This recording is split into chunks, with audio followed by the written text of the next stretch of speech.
Hello bachcho, this is Mahesh Kumar and I again welcome you all to my YouTube channel, that is Zenipex Education. In today's video we are going to study the poem A Tiger in the Zoo. Okay, A Tiger in the Zoo. This poem is written by or composed by Leslie Norris. Okay, Leslie Norris जो कि एक Welsh poet हैं. Okay, जो United kingdom में हिस्से आते हैं, Welsh और इंग्लैंड, आयरलैंड और स्कॉटलैंड, उसमें से ये एक वेल्श, तो वहाँ के पोएट हैं ये. और बहुत ही इंपॉर्टेंट पोएट हैं, बहुत अच्छे पोएट हैं, एक क्वालिटी पोएट हैं. ओके, अगर क्वालिटी पोएट नहीं होते तो आपके वैसे भी आपके सिलेबस में शामिल ही नहीं होते. तो इन्होंने ये अ टाइगर इन द जू पोएम लिखी है. ये एक जू की कंडीशन में के बारे में, एक टाइगर की कंडीशन के बारे में जो कि जू में बंद है और उसको कैसा फील होता है ये बताने की कोशिश कर रहा है पोएट. और उसके द्वारा आपके अंदर वो फीलिंग्स, वो सहानुभूति जगाने की कोशिश कर रहा है कि टाइगर कैसा फील करता है. और इसीलिए हमें टाइगर क्या कोई भी जो वाइल्ड एनिमल्स हैं उनको कैप्टिविटी में नहीं रखना चाहिए. Okay, we should not keep them in captivity, पिंजरे में बंद नहीं रखना चाहिए.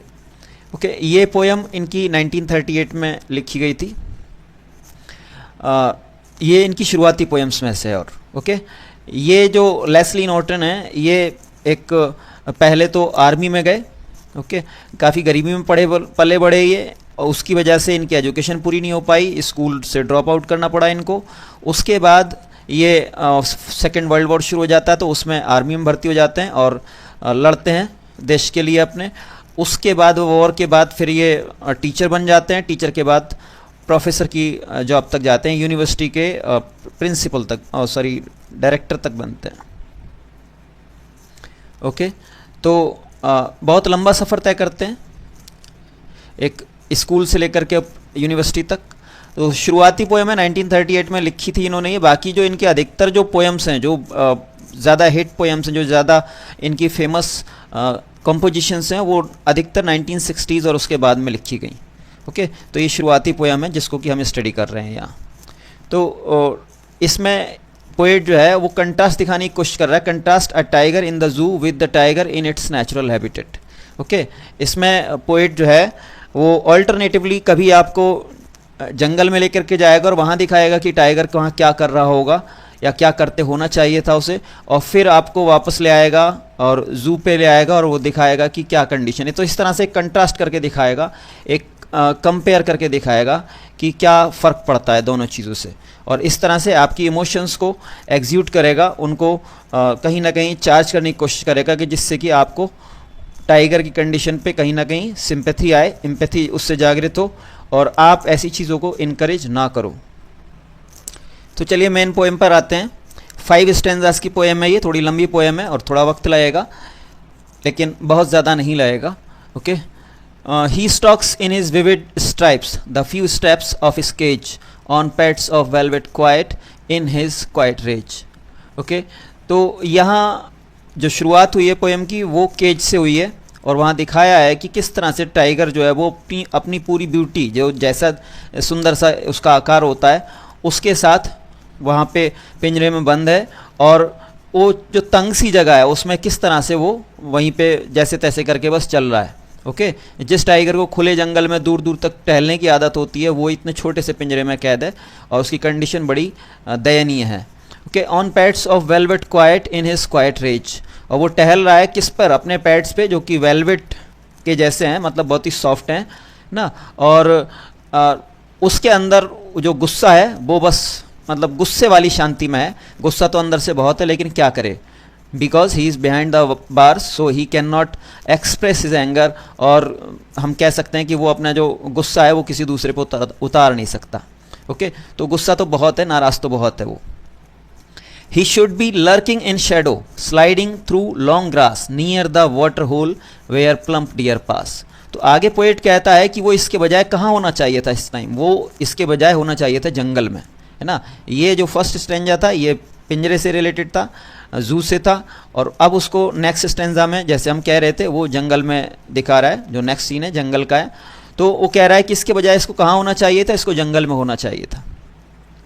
और वहाँ पर ये लंबी लंबी घास में, ऊंची ऊंची घास में स्लाइड कर रहा होता, पेट के बल जो बिल्कुल झुक करके शिकार का पीछा करते हैं ऐसे जानवर जो फेलिन्स हैं, जैसे कि लॉयन भी है और ये है टाइगर है, इसके अलावा और भी कई सारे एनिमल हैं जैसे चीता है, जितने भी बिग कैट्स हैं सब इसी तरह से शिकार करती हैं ताकि दूसरे की नज़र में ना आए, अपने शिकार की नज़र में ना आए। नियर द वाटर होल, पानी के पास होता है या फिर पानी जहाँ भी पानी का सोर्स होता है वहाँ कहीं होता, और वहाँ इंतज़ार कर रहा होता किसका, मोटे ताजे हिरणों का, ताकि उनका वो शिकार कर सके। ओके, धीरे धीरे उनके पास तक पहुँच सके, छुप करके उनके पास तक पहुँच सके पहले, और फिर उनका शिकार कर सके, ये कर रहा होता। ओके, लेकिन वो अभी कहाँ है, so sadly he is behind the bars. He should be snarling around houses at the jungle's edge, bearing his white fangs, his claws, terrorizing the village.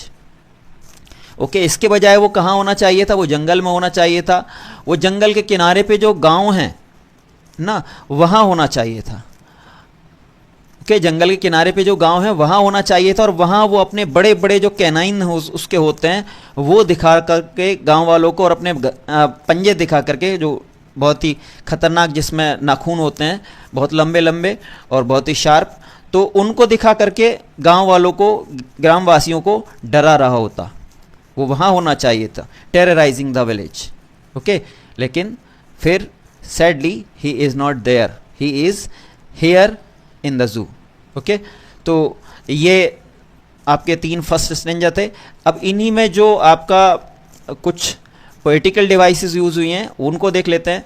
देखिए, राइमिंग स्कीम तो सब में सेम ही है। राइमिंग स्कीम जैसे हमने यहाँ लिख रखा है ABCB है। ओके, फर्स्ट और सेकंड को मैच ना करके इसने सेकंड और फोर्थ को राइम किया है, और फर्स्ट और थर्ड जो है वो किसी तरह से मैच नहीं करते।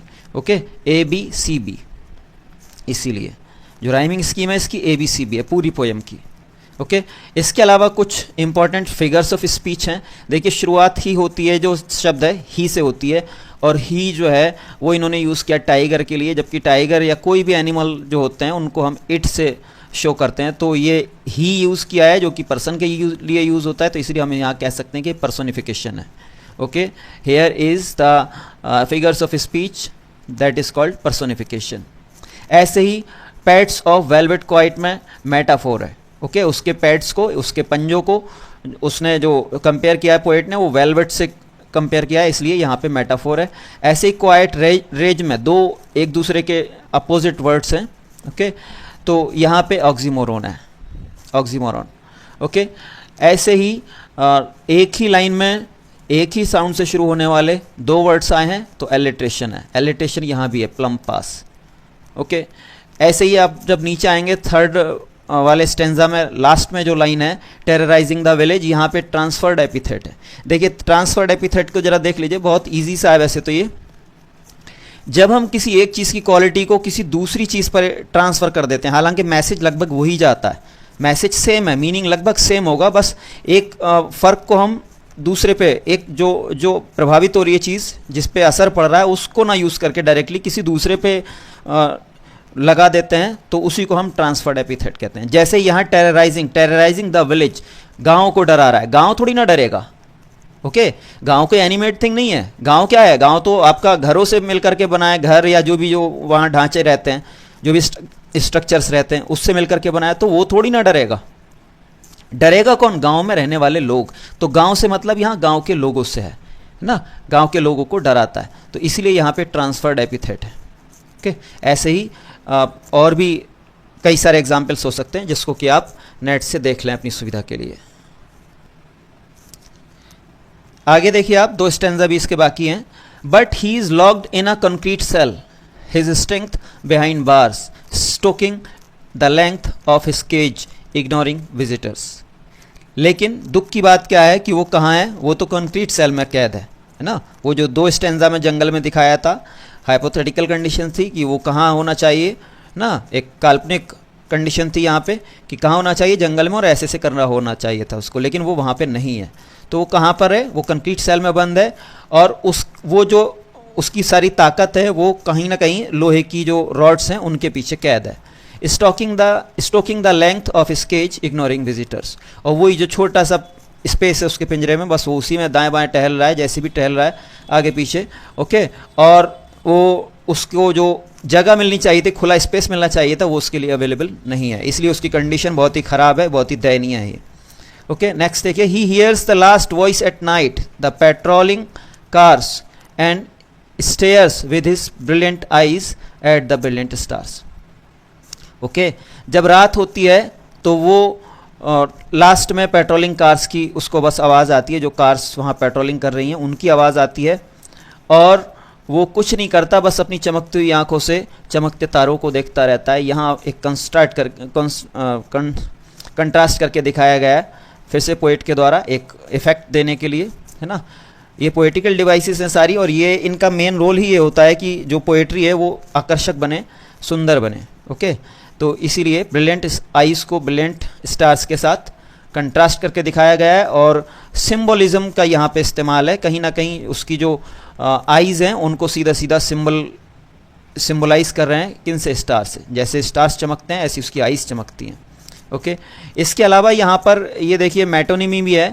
ओके, मेटोनिमी कब होता है? जब कोई एक नाम जो है वो किसी दूसरी चीज़ को रिप्रेजेंट करता है। ओके, जैसे यहाँ पे है हिज स्ट्रेंथ। हिज स्ट्रेंथ से मतलब है उसकी ताकत। यहाँ पे जो वर्चुअल मीनिंग है, लिटरल मीनिंग है, वो है उसकी ताकत। हालांकि उसकी ताकत से मतलब नहीं है, यहाँ पूरे उसकी बॉडी से मतलब है। तो हिज स्ट्रेंथ जो है वो उसकी बॉडी के लिए यूज़ किया गया है, हिज स्ट्रेंथ बिहाइंड बार्स।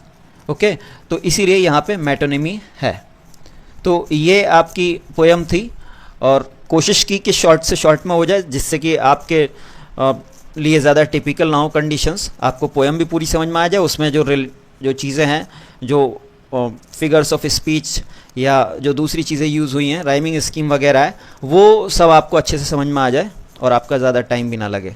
तो इस पोयम में बस इतना ही। मिलते हैं अपने नेक्स्ट वीडियो में। Till then keep studying, keep learning.